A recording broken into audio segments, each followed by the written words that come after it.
On est peut-être aligné sur le mauvais objectif, là, puis c'est pour ça qu'on est là-dedans. Tout à fait. Ben, en fait, l'objectif, crois-le ou crois-le pas, des fois, ça prend 3 mois pour certains, quand on commence les modules, pour vraiment déterminer un objectif. Parce que souvent, ce que je remarque avec les clients, c'est qu'ils vont créer un objectif, mais très général. Je veux être heureux et avoir beaucoup d'argent. Mais tu sais, Ouais, c'est ça. ça veut rien dire. Tu sais, donne-moi un objectif que dans 9 mois, on va dire, OK, là, oui, effectivement, il a été atteint. Parce que sinon, tu vas créer ton propre sabotage de dire, oh, tu vois, moi, je l'ai pas atteint cet objectif-là. Ouais, mais on va le préciser. Combien d'argent? Heureux, ça veut dire quoi pour toi? Dans quel contexte? Tu sais, on va donner beaucoup plus de précision. Puis je passe beaucoup de temps avec les objectifs au début parce qu'il y en a qui l'ont tout de suite parce qu'ils l'ont travaillé précédemment, mais il y en a que ça prend vraiment au moins 2, 3 mois pour juste placer des objectifs.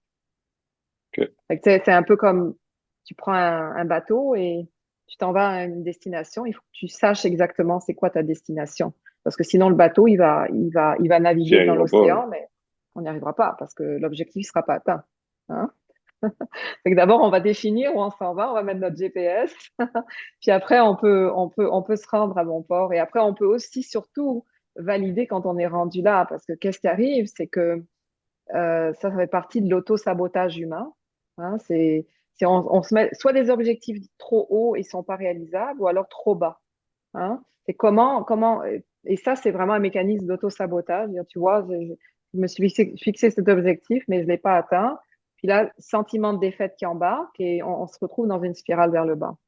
Fait que c'est mon travail en tant que coach, c'est aussi de s'assurer que l'objectif, il est ni trop haut ni trop bas non plus.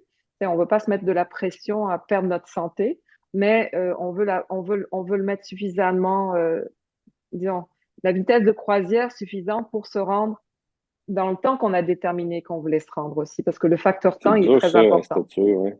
Parce que, tu sais, si tu te mets un objectif trop haut financier, bah, tu risques de brûler une des autres parties de ta vie, hein, entre autres ta santé.